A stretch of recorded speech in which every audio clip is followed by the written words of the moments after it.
Donc voilà, c'est la première soirée que j'organise. C'est une soirée qui va se passer à Haute-Fontaine, domaine de Prat de Ceste. C'est juste à côté de Narbonne, le côté pratique. Donc c'est une soirée qui est basée surtout sur la convivialité.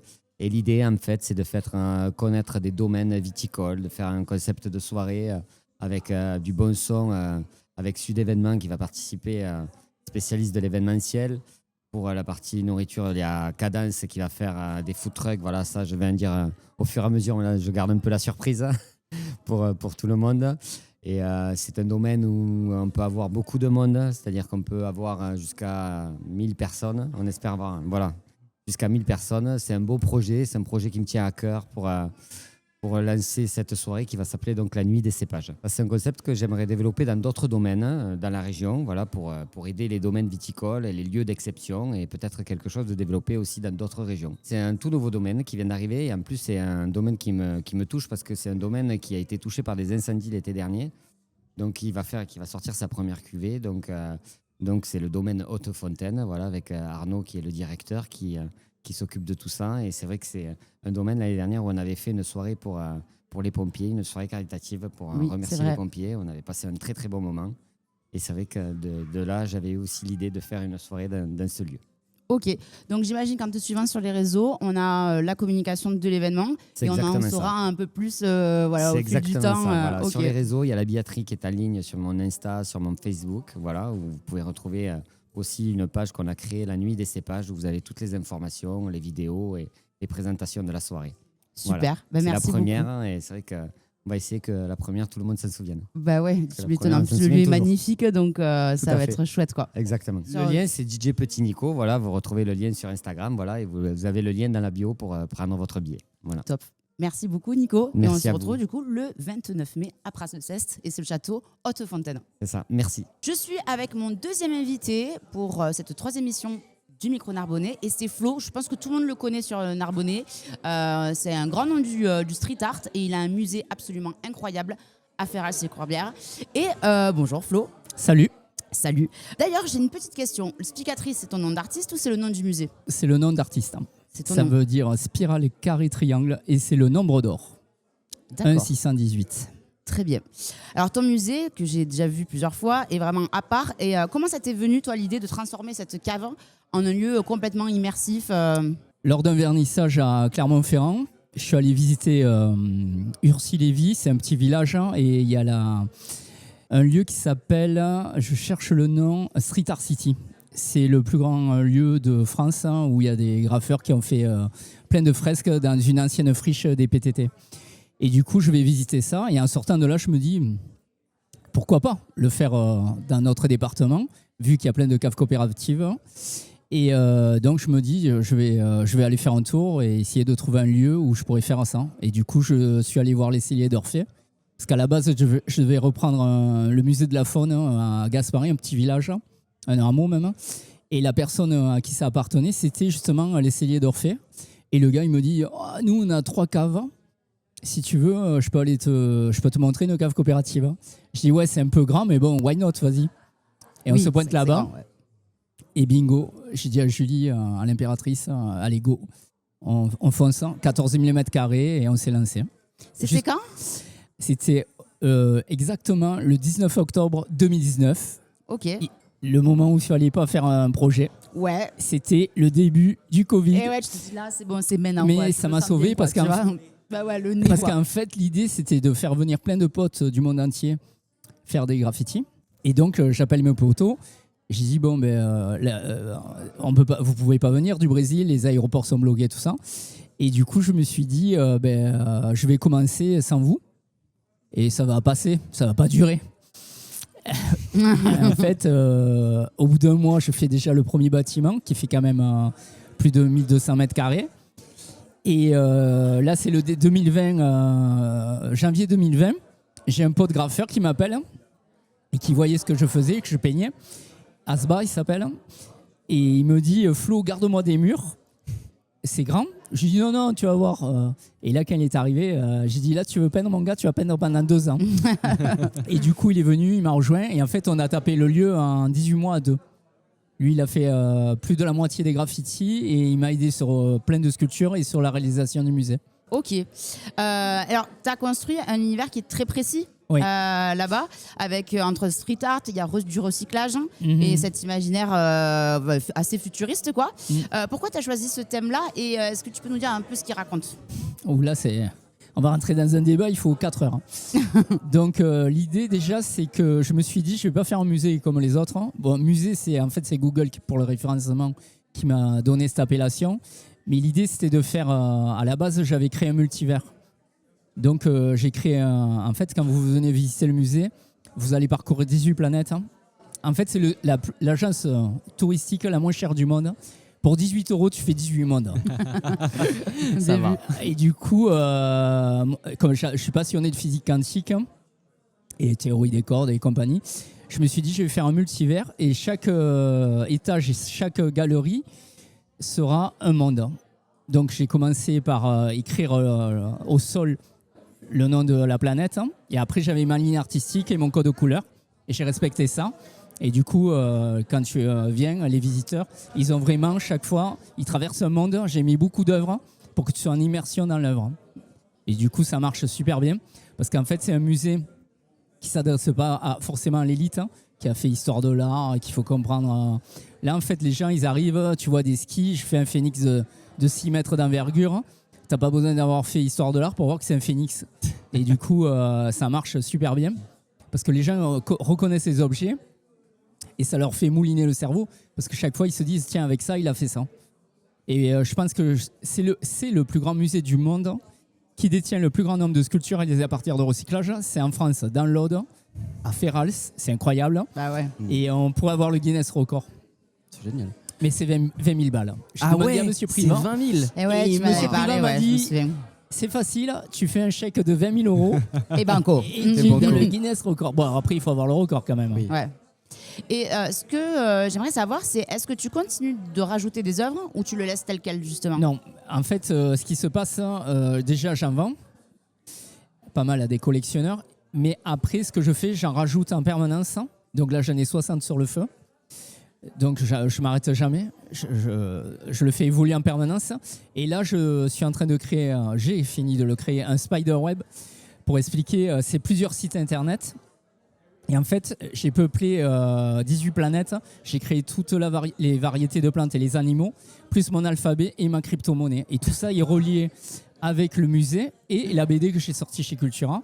Et en fait, c'est interactif. En fait, c'est une œuvre qui est interactive et tu as le monde réel, le monde numérique et le monde papier. D'accord. Et justement, sur ces planètes, comment est-ce que tu les as définies? Comment est-ce que, déjà, pourquoi ce nombre? Est-ce que c'était... En fait, c'est simple. Ouais. Si tu veux, je me suis dit, je vais faire des planètes qui me plaisent, Ok. mais qui te plaisent à toi aussi. Ouais. En fait, j'ai créé des planètes où j'ai tordu tout ce qui est existant. Ok. C'est-à-dire que, par exemple, tu vas arriver sur une planète et ça va être la planète de l'amour. Donc, elle s'appelle Love Revolution. Et là, c'est axé que sur l'amour. Il y a des Bouddhas, il y a plein de trucs comme ça. Après, il y a bien sûr l'horreur aussi. Il y a une planète qui s'appelle Agressivar où c'est tous les tourments de l'humain, quoi. Et donc là, c'est une planète très sombre avec des tableaux de 2,50 m par 1,20 m, tout fait au couteau, avec 26 lettres, les 26 mots qui n'auraient pas dû exister. Ça, c'est une œuvre majeure dans le musée. Et après, tu peux avoir une planète qui s'appelle Fuck Trium. Et là, c'est la planète hard, un peu sexe. C'est quand même toujours relié à une émotion. Complètement, Enfin, ouais. Après, quand vous allez, si vous venez au musée, l'idée, c'est que tu as 3 bâtiments. Et j'ai scindé chaque fois, c'est totalement différent les 3 bâtiments.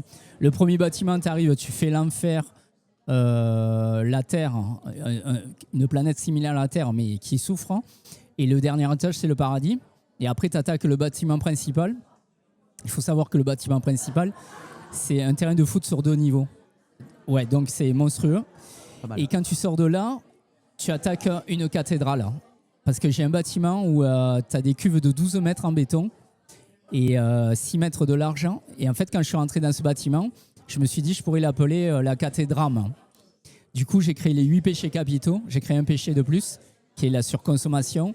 Et au fond de la cathédrale, vous pouvez voir un trône où tu peux t'asseoir dessus, le trône de la consommation, comme Game of Thrones, mais qu'avec des fourchettes et des couteaux. C'est vraiment un oxymore qui est plaisant, parce que le côté cathédrale, les péchés capitaux, il y a vraiment ce côté oxymore clair-obscur qui est assez intéressant. Ouais, carrément. Mais il faut savoir que les caves coopératives, à l'époque, je ne savais pas.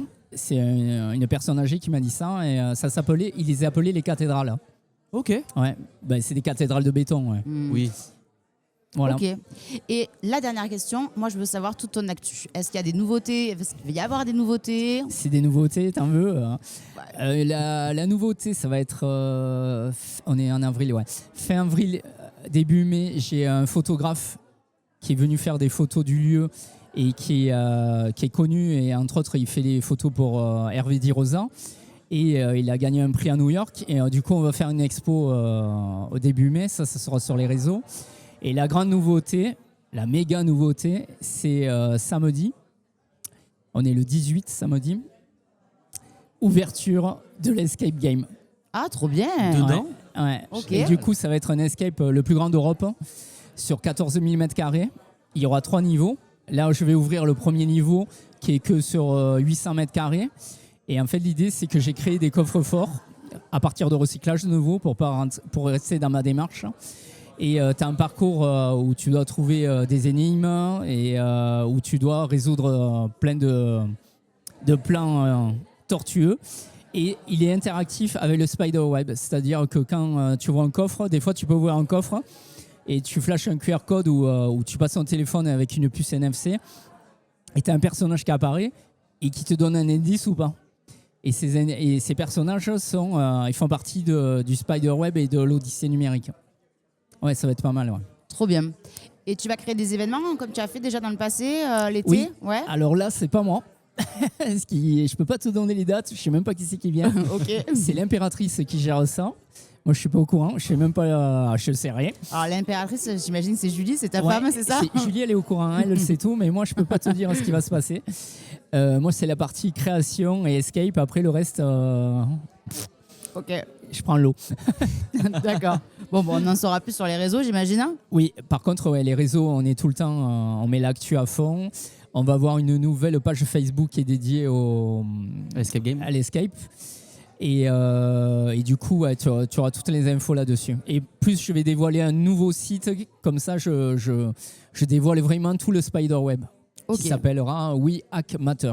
En fait, l'idée, c'est que c'est un site qui explique tous mes personnages et je les ai appelés les hackers de la matière, c'est-à-dire qu'on transforme la matière en autre chose. Dans le flux quantique, et c'est les porteurs du grain du flux quantique. Bon, c'est un peu complexe, mais c'est possible à lire. Ok. Bon, Voilà. ben, super. Merci beaucoup, Flo. Des nada. Et À on la se prochaine. retrouve à Ferrals chez Corbière. C'est ça, il faut chez venir Spicatry. à Ferrals. C'est ouvert tous les jours pendant les vacances scolaires. Et après, il faut aller voir les horaires sur le site internet www.spicatry.com. Ok, parfait. Hasta luego. Merci. Merci.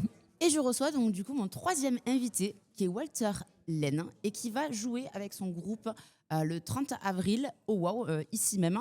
Alors Walter Laine, il est quand même hyper connu, je veux juste faire cette petite parenthèse pour t'introduire, mais il a été quand même hyper connu. Longue carrière avec Groovy Shiva, je pense que tout le monde connaît. D'ailleurs, ça s'est arrêté quand? Ouais, une vingtaine d'années. Une vingtaine d'années. Mm. Et donc maintenant, on te retrouve dans Dirty Wings, c'est ça? Dirty Wings, ouais. Alors, est-ce que tu peux nous parler un petit peu de ce groupe? Je pense que vous faites, il me semble, des reprises de Nirvana, c'est ça? Ouais, voilà, on a décidé de partir sur un tribute Nirvana. Pourquoi Nirvana? Parce que c'est, je pense, multigénérationnel. Je pense que tout le monde connaît un peu Nirvana. J'ai commencé la guitare sur un morceau de Nirvana. Donc, voilà, je pense que c'est un groupe mythique, dont Kurt Cobain ou même Dave Grohl, qui est maintenant le chanteur lead de Foo Fighters, avec Pat Smear. Donc, ça nous tenait à cœur de faire voilà, et un tribut Nirvana, et surtout qu'il n'y en avait pas ici dans la région. Donc on s'est dit on va joindre l'utile à l'agréable. Par rapport au groupe, par rapport à ce que vous allez nous proposer le 30 avril, c'est vraiment du brut Nirvana ou alors il y a de l'acoustique aussi? Comment vous allez gérer ça? On a décidé de vraiment mêler tout le panel de Nirvana. Donc on va faire les morceaux électriques et on va faire aussi des morceaux de l'unplugged. Donc on mélange les deux et ça sera mis mélangé dans le set avec de l'électrique, de l'unplugged. On revient de l'électrique on a monté un set voilà, assez puissant et on revient calme. Et voilà, ça va faire comme ça, quoi. Là, ça fait combien de temps que vous jouez ensemble avec Dirty Wings? Alors avec Dirty Wings, ça fait maintenant, je pense, on est sur 8-9 mois. Ok. Ouais, c'est tout jeune, hein, tout frais. Mais après les musicos qu'il y a dedans, notamment Seb, le batteur, on se connaît depuis un petit moment quand même déjà. Et alors, donc, samedi 30 avril, ça commence à quelle heure? Samedi 30 avril, je pense que ça va commencer sur les coups de 8h30. C'est pas le samedi, jeudi, samedi, mais c'est un vendredi. jeudi en fait. Un jeudi, C'est ouais. le jeudi 30 avril. Jeudi 30 avril, ça va commencer vers les 8h30, je pense. Et on a 1h30 de set. Donc Ok. on peut traîner jusqu'à 1h30, 1h45 de set. Donc Trop cool. On peut aller jusqu'à 10h à peu près, je pense. Donc évidemment, pour l'événement, pour le concert, il y aura le concert, évidemment, de Dirty Wings. Il y aura aussi le bar et un food truck qui nous fera des super bons burgers en extérieur. Merci beaucoup, Walter, et on se voit le jeudi. Et on se voit le pas jeudi. samedi, le jeudi 30 avril. Merci beaucoup. Et pour ce bloc actualité, je vous ai préparé du local, je vous ai préparé même ce qui va arriver dans plusieurs années. J'ai 2-3 petites choses, vous allez interagir avec moi. Avant tout, on va revenir sur la tournée insolite. On en avait parlé dans l'émission précédente. C'était l'objectif 9 lieux. Sur ces 9 lieux, faire une visite guidée ponctuée de musique. Et c'est génial. Ça a été la cité de Carca le mois dernier. Et là, le 31 mai, c'est l'abbaye de Villelongue. Donc ça promet d'être magnifique. Ils le font, donc là, c'est le 3e, si je ne m'abuse. Donc ça veut dire qu'il en reste encore 6 après, jusqu'à fin septembre. Et c'était un petit écho, donc, parce que c'est une abbaye quand même qui date du XIIe siècle, donc qui allait même, alors petit côté musicien, l'acoustique, je pense qu'elle va être magnifique. C'est connu pour une architecture qui est quand même très sobre, voire minimaliste. Donc le fait de ponctuer ça par de la musique, je pense que ça va amener quelque chose de vraiment génial. Enfin, de toute façon, à partir du moment où il y a de la musique, Oui, c'est clair. Voilà, c'est tant qu'il y a de la musique, tant qu'il y a du vin, tant qu'il y a du... On est bien. Est-ce qu'on a besoin d'autre chose? Non, on n'a pas besoin de plus. Non, on n'a pas besoin de plus. C'est comme ça qu'on est heureux. Et c'est ça. Et ce qu'on peut peut-être préciser, c'est qu'il y a un peu de bruit autour de nous par rapport aux autres émissions, parce qu'il y a un vernissage qui est en cours. Bloc actualité, flash news. Oui, c'est vrai, on l'a pas C'est vrai. précisé, mais il y a Tu plein vois de gens en fait, qui se baladent Mais autour ouais. de nous parce qu'on est en plein milieu d'un vernissage, tout Voilà, simplement. en plein milieu. On a décidé de s'imposer en fait. Voilà. On est en plein... C'est vrai que vraiment tout le monde est autour.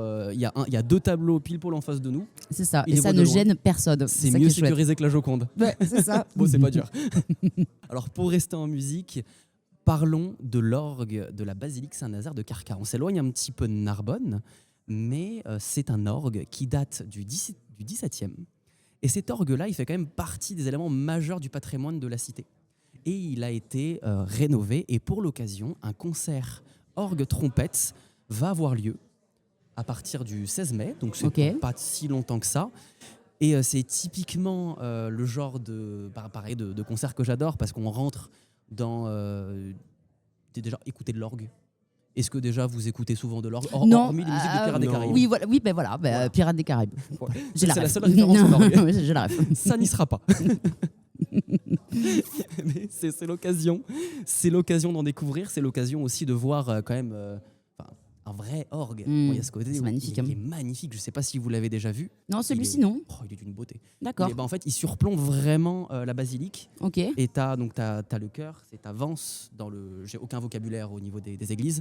Mais, Dans le couloir. dans le couloir, exactement, on avance dans le couloir. Et il y a vraiment l'orgue qui surplombe. Et c'est Sublime. c'est Je ne m'abuse, je crois que ça s'appelle la nef. La nef. Ah, on a un petit connaisseur des églises. Mais tu vas être là avec nous juste pour nous J'ai rattraper. aucune passion pour les orgues, hein, je te rassure, mais tu m'invites pas un mercredi soir. Hein. Ah, On en revient. on en revient. Et pour partir un petit peu de la musique, parce que quand même on a plein de choses, je reviens sur mon côté un peu technophile, mon côté toujours... Geek, non, un peu, Un peu. J'aurais Ah, dit un peu geek. Tu l'as Ouais. vu avec Lia la Ouais, dernière fois je le vois, ouais. Non, jamais. J'allume un ordi tout au plus. Et il y a ce côté où c'est un petit peu, pas ma Madeleine de Proust, mais je trouve que c'est important d'en parler, ce sont les Fab Labs. Alors les Fab Labs, on en a dans pas mal de grandes villes et on en a la chance d'en avoir à Narbonne. Le principe, c'est quoi? C'est vous avez une sorte de labo où vous allez y trouver aussi bien de la gravure laser, aussi bien de la vous modélisez en 3D et vous avez des imprimantes 3D, enfin plein de plein d'outils un peu geeks comme ça. Sauf que vous avez une équipe qui permet justement de vous apprendre un petit peu à vous en servir. Vous avez une carte, ça coûte 3 fois rien. Et vous avez cette possibilité de justement utiliser ces outils, vous apprendre à vous en servir. Et je trouve le côté génial parce qu'on peut y aller aussi bien avec ses enfants, on peut y aller aussi bien. Ah ouais, c'est chouette. Pour les petits, ça doit être une idée de sortie qui est plutôt sympa, quoi. Mais Et c'est où, Liam? Alors c'est à l'INES. L'INES, c'est à l'entrée de Narbonne. Mm. Pour ceux qui connaissent, c'était l'ancien site de télécom, si je ne m'abuse. Donc c'est 30 boulevard Gambetta, si je ne dis pas de bêtises. Mais malheureusement, il est fermé.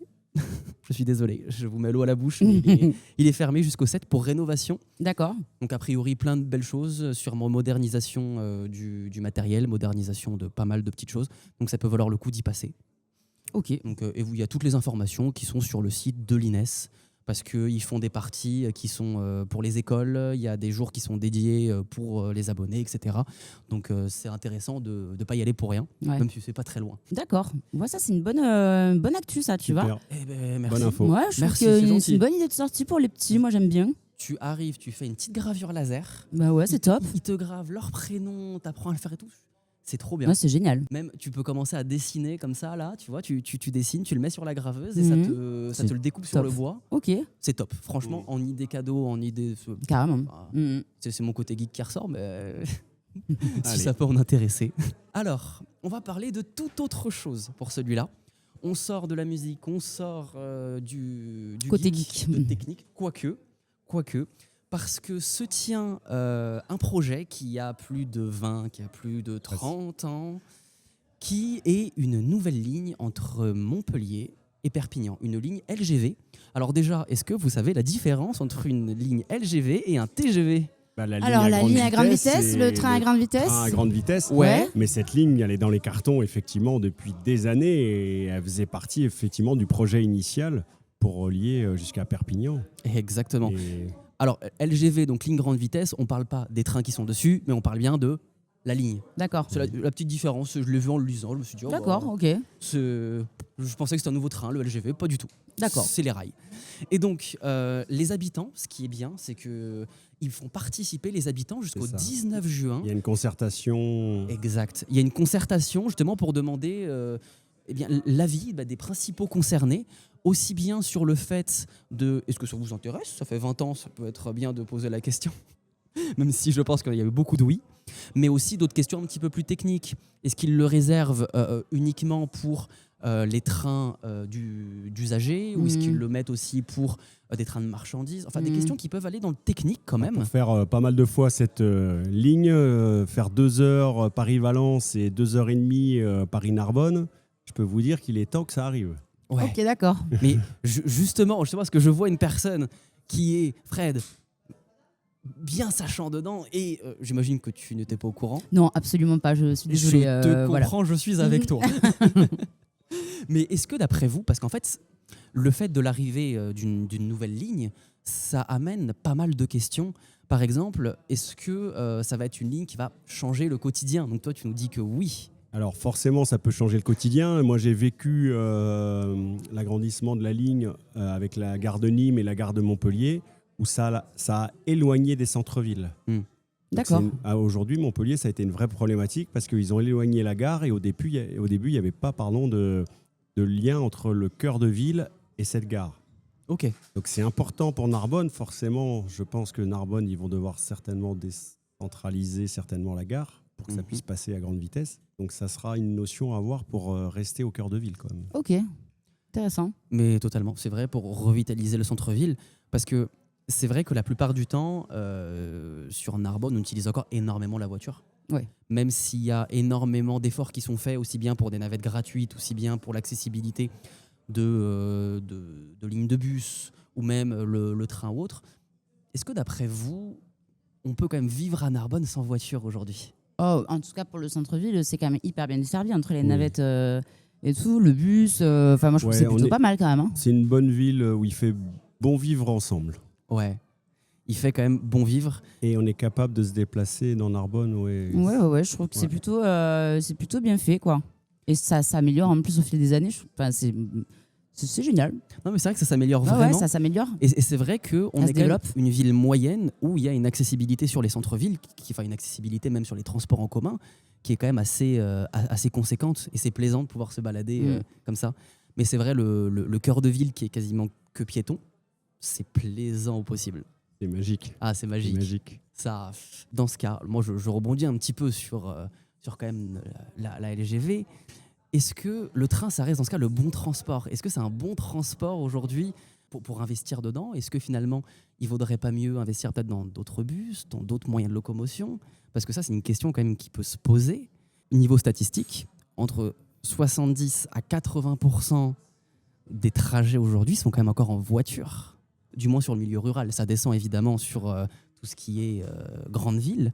Mais on a quand même une prédominance de la voiture. Est-ce qu'une ligne en plus, ça sera suffisant? Alors moi, j'irais même plus loin dans le ferroutage.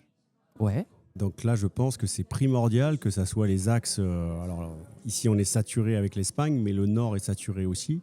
Qu'il y ait beaucoup plus de camions sur les trains, tout Oui. simplement. Plutôt que d'avoir des trains de camions sur les autoroutes. Mais c'est un long débat. Oui. Ça, c'est un long débat. Et si tout ça, ça vous intéresse, vous pouvez y participer jusqu'au 19 juin. Donc, vous avez toutes les informations sur la LGV Montpellier-Perpignan, sur le site de la ville, sur tous les sites des administrations de Narbonne, de Perpignan et de Montpellier. J'ai un petit jeu pour vous. Ah, J'ai Tu un sais petit jeu. qu'on adore C'est les ça, ah, jeux. moi j'adore les jeux. Parce que nous, Alors. en blind test en soirée, on est c'est attention. Hein. Alors, vu qu'on parlait de transport en commun, Ah, j'aimerais pas sûr d'y arriver là du coup. tous les jeux que tu me fais où j'y arrive pas. Ouais, je sais. Tous les jeux. Alors, je me venge un petit peu. Le patron de la SNCF. Non, c'est pas ça que tu veux. Il est avec nous. Il est pas très loin. Il est pas très loin. Et C'est voilà. l'invité du jour. C'est l'ancien maire de Monsieur Prades. SNCF, bonjour. Alors, ma première question. Le premier transport en commun moderne? La diligence. Ah, pas loin de la diligence, pas loin. Alors, le nom, il est un peu perdu. On appelle ça un omnibus. Un Un omnibus à cheval. Ça ressemble effectivement à une diligence. Sauf qu'il pouvait y avoir pareil, plusieurs chevaux. Et c'était une sorte de bus à cheval, sous forme un petit peu de carrosse, effectivement. D'accord, On ok. prenait un ticket. Oh, j'imagine qu'on prenait un ticket, le cheval le compostait. Super. Mais c'est vrai que c'était un des premiers transports en commun avant la voiture, avant pas mal de ce que l'on a aujourd'hui. Et pour rester donc sur cette thématique, pour rester sur le premier métro au monde, c'était dans quel pays? Ah, c'est Ernest Bienvenu, c'est en France. En France? Ah, moi j'aurais dit Angleterre. Ah, mais t'es pas mauvaise. C'est ça ou pas? C'est en Angleterre, à Londres. Oh. Ah, Et voilà. ouais, Encore Je les sais Anglais. pas, ouais, ça, pour moi c'est Oh là-bas non. quoi. Pourquoi les ah Anglais, ouais, c'est quand même. pour toi là-bas c'était. Ouais, pour moi c'est le métro, c'est l'Angleterre quoi, tu vois. J'aurais jamais dit Ah ouais l'Angleterre. Non. Bah, tu vois. Bah, déjà, j'ai l'impression que les sols ils sont tous humides en Angleterre, donc je me Oui. dis comment tu fais un métro. Oui, c'est déjà. ça. Mais c'est vrai que j'aurais dit comme toi la France Et en quelle année, du coup, on sait? Tu sais? à Londres en Angleterre. Ah, Voilà, pardon. n'insiste pas Fred comme ça. Non mais j'ai des petites lignes. Alors ça s'affichera à l'écran. Troisième question. Celui-là, il est un petit peu plus connu. Quoique, le train le plus rapide du monde. Déjà, Alors, le pays. Pendant longtemps, ça a été la France avec le TGV, 515,8, Ouais, exact. je crois. Exact. Et là, maintenant, c'est le Japon avec un mix, parce que c'est limite sur coussin d'air. Donc Alors, c'est pas c'est au- sur coussin d'air, ça allait vite. Ouais, c'est ça. En fait, c'est par supraconductivité, c'est-à-dire C'est ça. que, je reprends mon côté geek, je suis désolé, Carrément. c'est-à-dire que si vous avez certains aimants, si vous les mettez C'est ça. suffisamment froids, en gros, ils vont commencer à agir comme des aimants un peu particuliers, c'est-à-dire qu'au lieu de juste repousser, ça va un petit peu se repousser, mais pas trop loin. D'accord. En gros, pour faire très simple, je suis désolé pour ceux qui sont calés dedans, mais c'est-à-dire qu'en fait, l'avantage d'être en supraconductivité, c'est que vous pas de avez frottement. des aimants sur le train, des aimants sur les rails, ça allait vite, Et, et il n'y a aucun frottement, exactement. Et donc ça permet d'atteindre des on vitesses doit être à 600 et quelques. 603, Ouais, c'est ça. 604, ils C'est sont ça. pas raccords sur le kilomètre, mais bon, on veut bien leur laisser. Mais effectivement, Mais pendant et- longtemps, la France a été détenteur des records Ouais. avec le premier TGV, justement, et après Oui. le TGV Atlantique, tout à fait. qui est passé à plus de 500 km/h. Tout à fait. Et alors le nom, donc ça s'appelle le SC Maglev. D'accord. qui est le nom. Alors, c'est vrai que je pensais que vous allez me dire le Shinkansen, qui est la ligne ferroviaire du Japon, qui est rapide, mais moins que le TGV quand même, pour rendre à César ce qui est à César. Mais le SC Maglev, 603 km/h de pointe, ça fait quand même un Narbonne-Lille en un peu plus de 2 heures. Ah oui, ok. Pas top. À vol d'oiseau. Ouais, d'accord, Voilà, ok. en gros, ça fait quand même 1200 bornes, ça tabasse. Il va pas à 600 km/h tout le temps, c'était pour les périodes de test, mais du moins, quand même, ça Ah bombarde. oui, ça bombarde, ouais. Heureusement que ça accélère lentement quand même. Et 4e question, celle-là, je pense que vous l'avez tous. Le moyen de transport le plus utilisé en France. Pas de transport en commun, de transport tout confondu. Bah, la voiture. Bah, la voiture. Voilà. Est-ce que vous avez à peu près les stats? Alors là, non. En ville, on est autour de 50% des trajets. D'accord. En zone rurale, on est entre 80 et 90. Bah oui. Donc ça fait quand même un gros paquet de voitures. Et c'est là où donc je reboucle surtout l'intérêt de discuter de cette nouvelle ligne. Parce que déjà le fait qu'il fasse participer tout le monde, en fait, les concernés, je trouve ça génial. Hmm. Parce que c'est vrai que c'est souvent laissé un petit peu, on est un peu sous le fait accompli, ça y est pas. Enfin, là, le fait d'avoir la vie, je trouve ça génial ce qu'ils font pour le coup. Vous avez été pas mauvais, C'est vrai. hormis l'omnibus, mais je vous jette pas la pierre. C'était un peu compliqué quand même. On s'entraîne hein. avec Pauline. on Qui s'entraîne. ne prend pas l'omnibus de nos jours. Oui, voilà, en même temps voilà, aussi, c'est bon. Je laisse ma place à Fred parce que je crois que tu as un invité C'est marrant. génial. C'est tout de suite après. Alors, avant d'accueillir notre invité de ce soir, vous allez voir, ça va swinguer. Souviens-toi, on a parlé De curling. de curling. C'est vrai? Alors, j'ai pas trouvé de curling, par contre, j'ai trouvé... Oh là là Le là. curly. C'était sûr. voilà. Elle est bonne, elle est bonne. Voilà. Sûr. Parce que le petit défi, c'est qu'en France, il n'y a que 500 licenciés de curling. Donc, l'idée, c'est qu'on trouve un curleur. Parce qu'ils sont appelés les curleurs. Donc, je lui ai trouvé que des curlis pour ce soir. Mais Parce que Liam, il aime beaucoup les curlis. Oui, c'est vrai. Il faut venir, il faut qu'on vous rencontre. En attendant, il est curly moins le quart. Oh là Oh là là, allez. Ouais, pas mal, elle est pas mal. Allez, on va rentrer, on va parler notre invité. Alors ça me touche personnellement parce que c'est une tête bien pensée, c'est une personne sensée.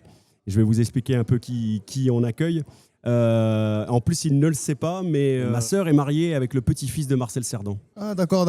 Et donc, je vais vous présenter Lenny, donc Lenny Patrac, qui va se présenter après. Donc, Lenny, c'est quoi? C'est un boxeur pro, on va dire, C'est ça. qui a commencé au judo et je suis issu J'ai à 4 ans. J'ai commencé tout petit au judo jiu-jitsu à l'ANS à Narbonne, à peu près vers l'âge de 4-5 ans. C'est ça. Et après, tu as fait le switch en boxe anglaise à 14 ans. C'est ça, après j'ai fait ma transition en boxe anglaise, je pense aux alentours de 12-13 ans plutôt. La chance, c'est que j'ai eu alors, je sais pas si on peut dire boxer avec Lenny, mais voilà, je sais pas si on dit ça, boxer. Enfin, j'ai fait sparring partner, on va dire. C'est ça, quoi. ça s'appelle Je ça. me suis fait boxer, voilà, c'est ça. Bon, j'ai le nez cassé 6 fois déjà. Bon, par un peu de boxe de rugby, mais c'est pas la même boxe, quoi. 6 fois le nez cassé. Ouais, ouais. voilà, c'est le rugby, ça casse. Mais moi j'ai jamais eu le nez cassé de ma vie. Mais t'es trop bon. Parce que si je me trompe pas, t'es à 9 victoires, C'est ça. c'est ça, un match nul et 5 victoires par KO. J'ai 9 combats en tout. J'ai un match nul et tous les restes des victoires. Mais le match nul, c'était un petit peu une erreur d'arbitrage parce que sur le pointage, il y a eu 2 juges qui me donnaient match nul et un juge qui me donnait gagnant. Et c'était un tournoi. Et c'est même moi qui ai passé en finale après ce combat. D'accord. Lenny, il est modeste parce que il est en passe de faire certainement un championnat de France et plus, il va nous expliquer ça.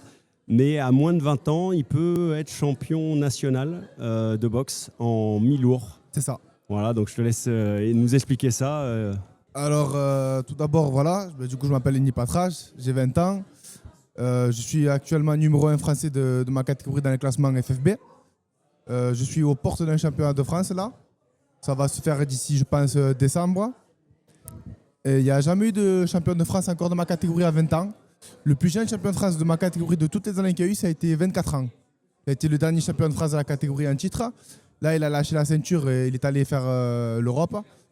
Et du coup, là, j'attends qu'on m'appelle pour pouvoir faire un championnat de France. Qui c'est qui décide de ça C'est en fait sur les classements. En fait, c'est pas comme en amateur. En boxe, en professionnel, c'est un classement, c'est-à-dire qu'on doit gagner le maximum de combats des combats qui vont nous rapporter des points avec des bons adversaires.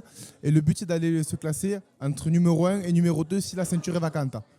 Et le mieux, c'est d'être numéro 1 pour pouvoir affronter le champion en titre, sauf s'il lâche la ceinture. Il faut quand même préciser que nous, on s'appelle le micro Narbonnais, Exact. mais qu'il est Narbonnais. C'est ça. Donc effectivement, pour des raisons sportives et de haut niveau, Évidente. il s'entraîne à Béziers maintenant, parce qu'il cherche l'excellence. C'est ça. Mais je me suis laissé dire par tes pairs que tu étais un prodige. Il n'y a pas de secret, c'est l'entraînement. C'est comme tout sportif. Un sportif qui donne corps et âme à son entraînement, à son sport, automatiquement, il réussira. Et pour avoir discuté avec ton papa, tu as une tête bien constituée. Et ça, je pense que dans le milieu, je pense que c'est très très important Oui, c'est pour sûr. aller loin. Il faut toujours rester lucide, savoir qu'est-ce qu'on peut faire et pas brûler les étapes. Alors on va pas piéger Liam parce que Liam est très très fort en sport. On va lui Incroyable. demander un nom d'un sportif en boxe français très connu. Bon, Ah. Cerdan, Attends, quoi? Marcel Cerdan Cerdan, mais c'est une Oui. autre génération. Oui, bah mais oui. plus récent. Est-ce que ça te Oh parle? là là Il y en là a deux là. de très connus là. Deux Ah frères. ouais, Deux Deux frères. frères. Ah, je sais pas si tu pensais au même. Il y en a plusieurs. Il y a même encore plus haut niveau. Et là, il n'y a pas très longtemps qu'il est connu, après 3-4 ans, qu'il a vraiment percé. Mais c'est vraiment là le numéro Alors toi, un tu de la pensais à boxe qui? française. Moi, je passe à Bakary Samake et Oyoka. Ah, À Tony alors, Oka, tout ça. alors moi, je suis un peu plus ancien. Moi, je pensais au frère Thiozo, Oui, aussi. Aussi. la famille Thiozo. Aussi. Voilà. C'est vrai. Évidemment. On y a levé les mots de la bouche. clairement. On a l'habitude de finir les interviews par un petit j'aime pas. D'accord. Donc je te laisse faire ton petit j'aime pas, Léni, par rapport à ce que tu veux sur l'actualité, sur la boxe, sur le sport, surtout en général. En ce moment, ce qui est pas très bien dans la boxe en France, c'est que les Français ne veulent pas se rencontrer. La D'accord. boxe en France, elle est morte. Nous, les boxeurs, on dit que la boxe en France est morte parce que tous les Français, ils veulent tous des combats arrangés, des combats faciles. Ils veulent tous prendre des combats qui sont sûrs de gagner à 2000%. Et c'est pour ça qu'aujourd'hui, le niveau de la boxe en France, quand on va voir des combats dans les galas, ben, c'est pas des beaux combats comme des beaux combats serrés, des combats spectaculaires à voir. C'est souvent... Ah, il y a quand même une part de spectacle dans la boxe, forcément. Parce que c'est pas forcément les meilleurs boxeurs qui vont forcément le plus haut possible. Il y a, Non, il y a une grosse notion de manager. Il y a le management, c'est vrai, mais aussi il y a la notoriété.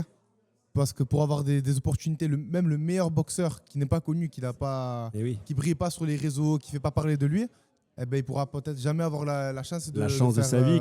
de faire un championnat du monde, d'aller boxer à l'étranger ou quoi que ce J'avais soit. vu un sacré reportage de Don King, Ouais. comme quoi il était capable de mettre n'importe quel athlète, mais en haut de l'affiche, parce que c'était un businessman, quoi.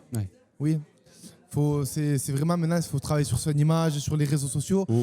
Aujourd'hui, vraiment, déjà pour avoir des bonnes bourses et tout, le plus important aujourd'hui, il faut vraiment se mettre en avant à fond sur les réseaux sociaux. C'est ça qui marche aujourd'hui. Ça doit te prendre un temps monstre. On vit de- avec. Ouais. On vit avec. Mais justement, parce que là, Léni, il est modeste, parce qu'il sort d'un combat quand même. Il a Ah. gagné samedi. Eh ben, Parce qu'on bravo. devait Merci. venir l'interviewer vendredi, mais il avait la pesée, et du coup, C'est ça. on n'a pas pu aller se déplacer à son entraînement. D'accord. Mais c'est charge de revanche. On viendra te voir pendant l'entraînement. C'est bon, avec grand Voilà. plaisir. Et du coup, ton j'aime. Et ce que j'aime bien en France, en France ou en boxe en général, c'est que les combats, quand on arrive à avoir des beaux combats, c'est vraiment des combats où on prend du plaisir à boxer, il y a du monde. Maintenant, ça commence à arriver un peu, on a des belles organisations, ça commence à venir. On a par exemple la Bakary Promotion, Samake Promotion, excusez-moi, qu'aujourd'hui ils font des beaux galas, on arrive à boxer dans des beaux endroits. Mon plus beau combat, j'avais boxé à Paris. J'avais boxé dans une salle, c'était magnifique. Et là, quand on voit des salles comme ça nous fait rêver.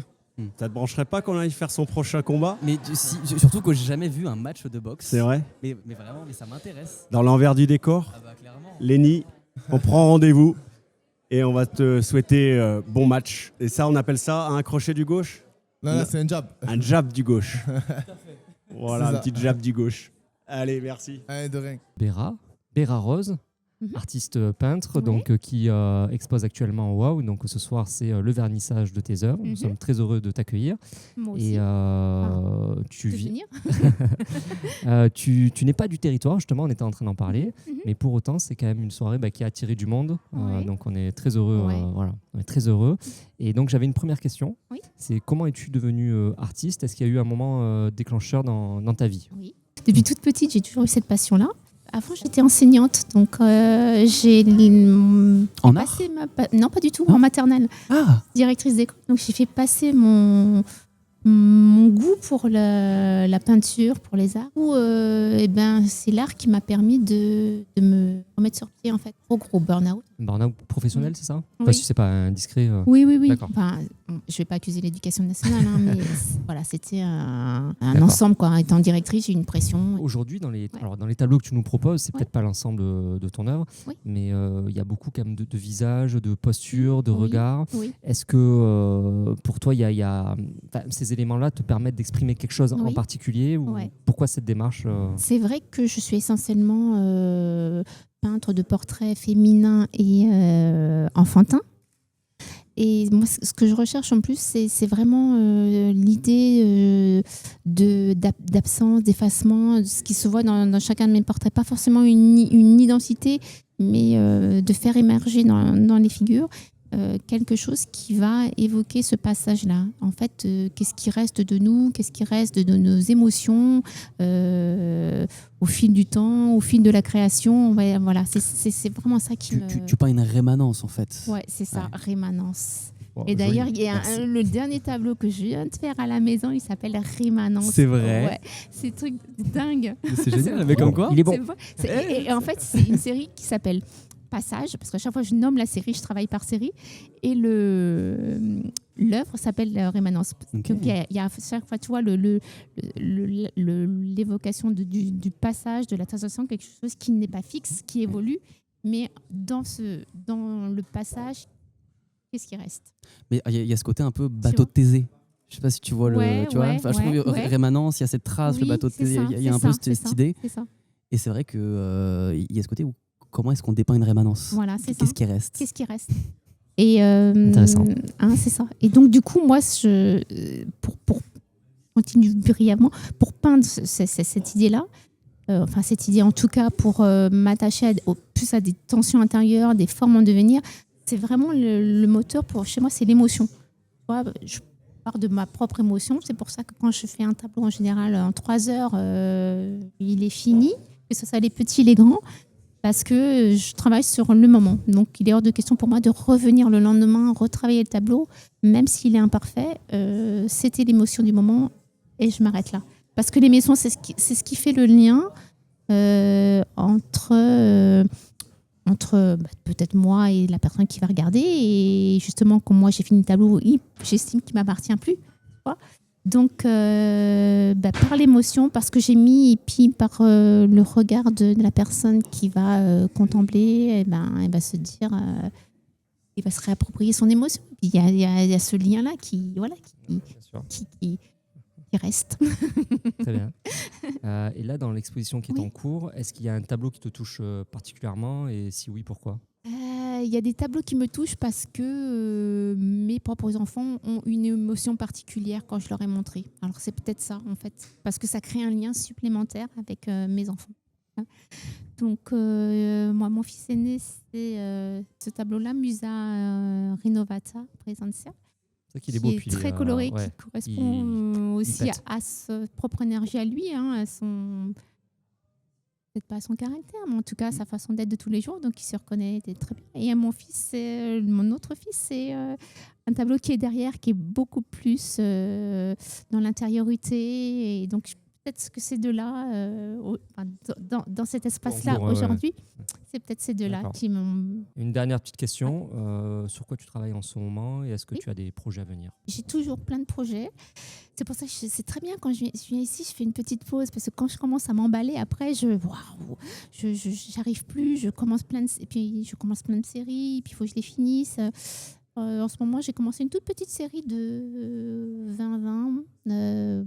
Voilà, c'est des femmes qui sont de dos avec différentes chevelures. Alors ça n'a rien à voir encore avec ce que je fais, quoique on reconnaît quand même il y a quelque chose. Comme, voilà, toujours l'histoire du lien, il y a toujours un fil rouge, tu vois, dans mes œuvres.